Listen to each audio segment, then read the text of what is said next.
Hi friends, my name is Chaitanya Patke and welcome back to my YouTube channel. In this video, we are going to analyze the first day's play of the fifth test, which is currently taking place at the HPCA Stadium at the scenic Dharmashala Stadium, which in my view is the best stadium in terms of view in the world. No other stadium comes close to the Dharmashala Stadium.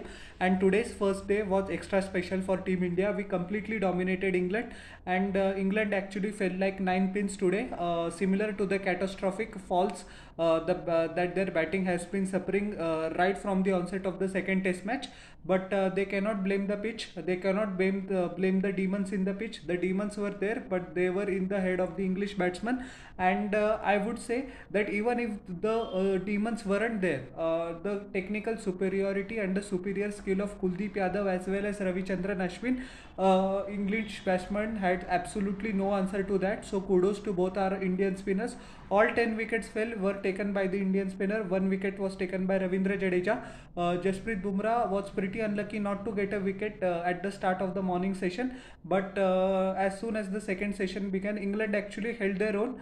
Exactly 100 runs for 2 wickets in 25.2 overs in the first session. But afterwards, it was a procession which ultimately led to England's downfall. And India also followed it up with a wonderful display of batting, which will come to that later. But first of all, England won the toss and no surprises there, chose to bat first.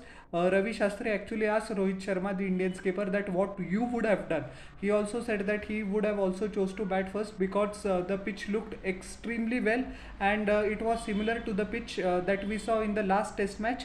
I beg your pardon, it was similar to the pitch that we saw in Rajkot. So England had the upper hand by winning the toss, and literally they blew it all away. Zach Crawley was the lone fighting star for England. He was the only one who could cross the 50 barrier.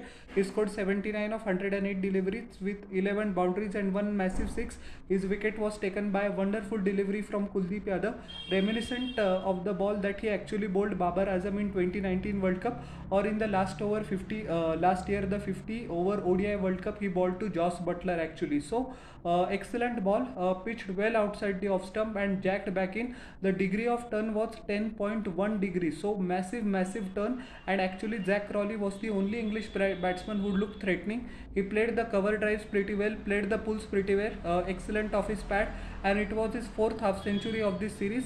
But that has been the bane of Zach Crawley. He hasn't been able to convert any of his start into big scores, but he might say that he is the only one that is turning up, because rest of the 10 batsmen did absolutely nothing. Ben Duckett, who actually made quite a few headlines by saying that Yashasvi Jaiswal got inspired from baseball, and got a befitting reply from the Indian captain Rohit Sharma that he didn't see a guy like Rishabh Pant actually couldn't back up all his talk and all his bravado with the bat. He just scored 27 of 58 deliveries, although he smashed 4 boundaries. Couple were a great cover drives, but he couldn't held on his own against the magic of Kuldeep Yadav.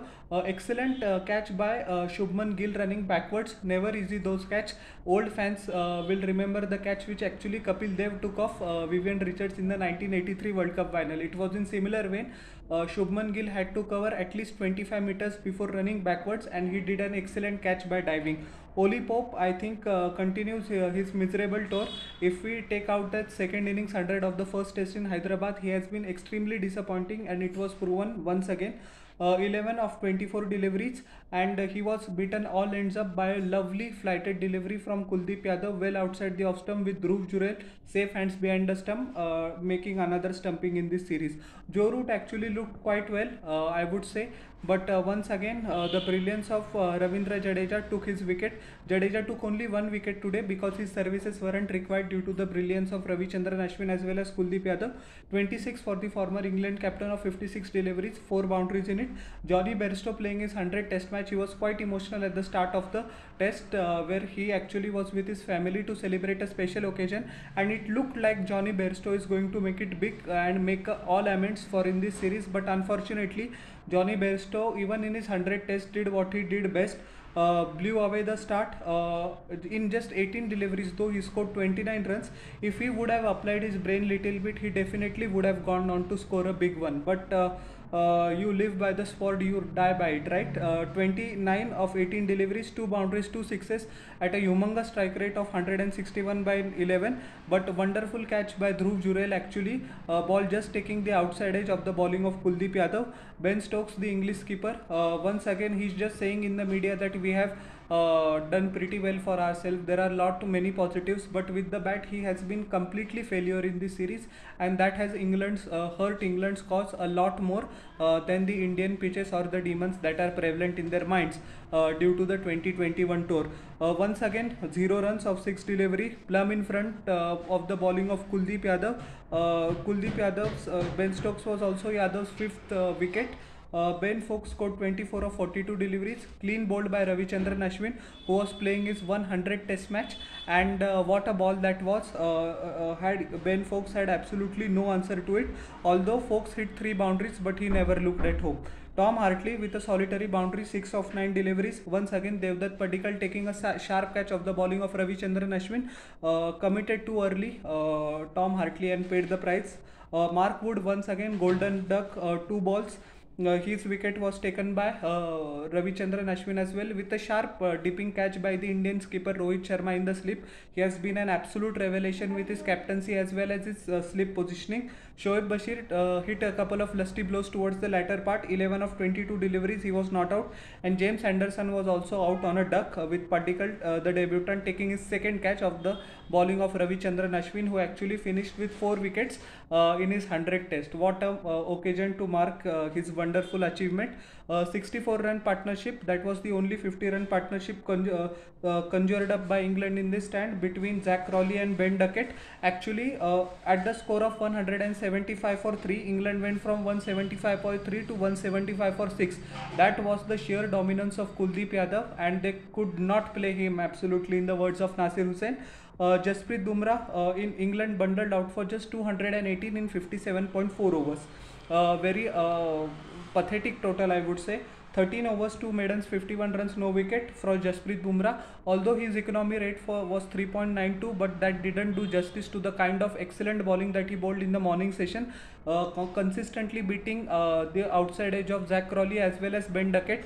And the boundaries which were scored for Jasprit Bumrah were predominantly behind in the third man region, or the short third man, or the behind the wicket, so he would count himself unlucky. But anyways, Mohammad Siraj also did a good containing job. 8 overs, 1 maiden, 24 runs, no wicket.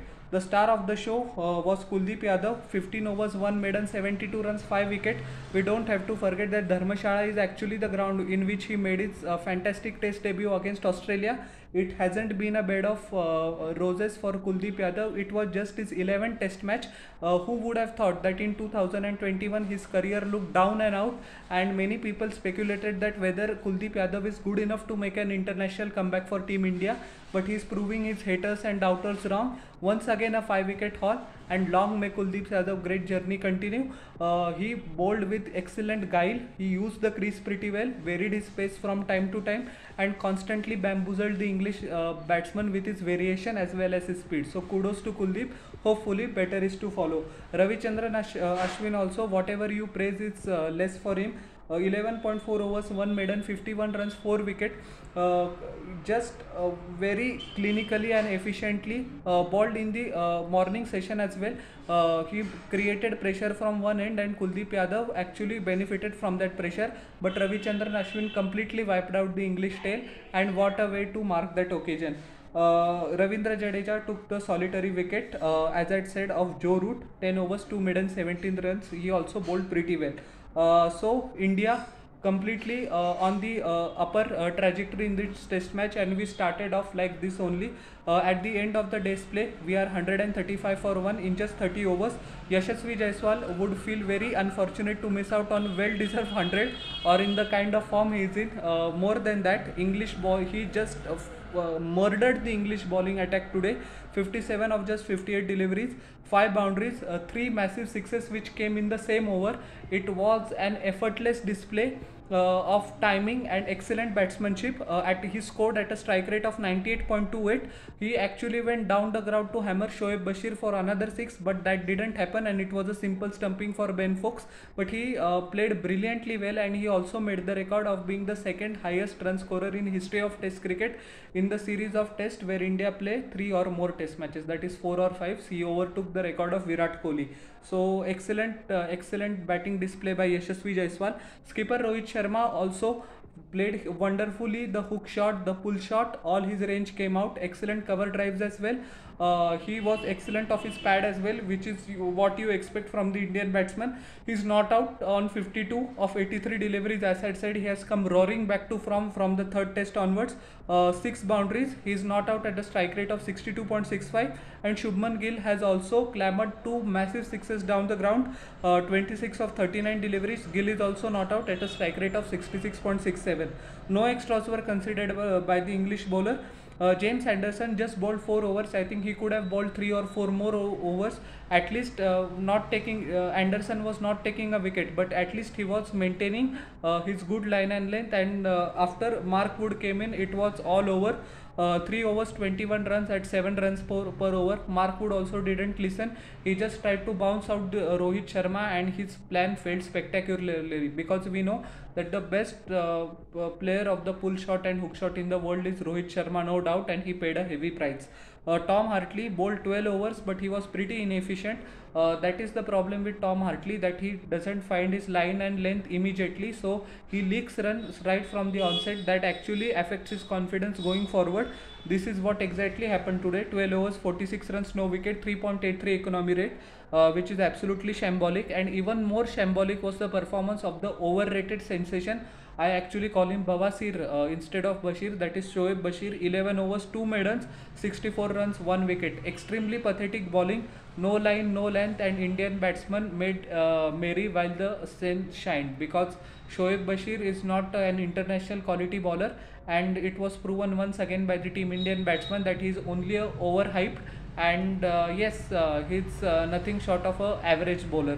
5.82 was the run rate was that Shoaib Bashir actually considered, which is pretty shambolic and useless for a prime spin bowler. India still trailed by 83 though, but we are in driver's seat in this test match, and tomorrow will be the day that Team India will completely take this test match away from England. So, how did you like my analysis of the first day's play of the fifth test match? Please tell me without forget, and please subscribe to my YouTube channel for further updates. So we'll meet in the next video. Till then guys, everybody, bye.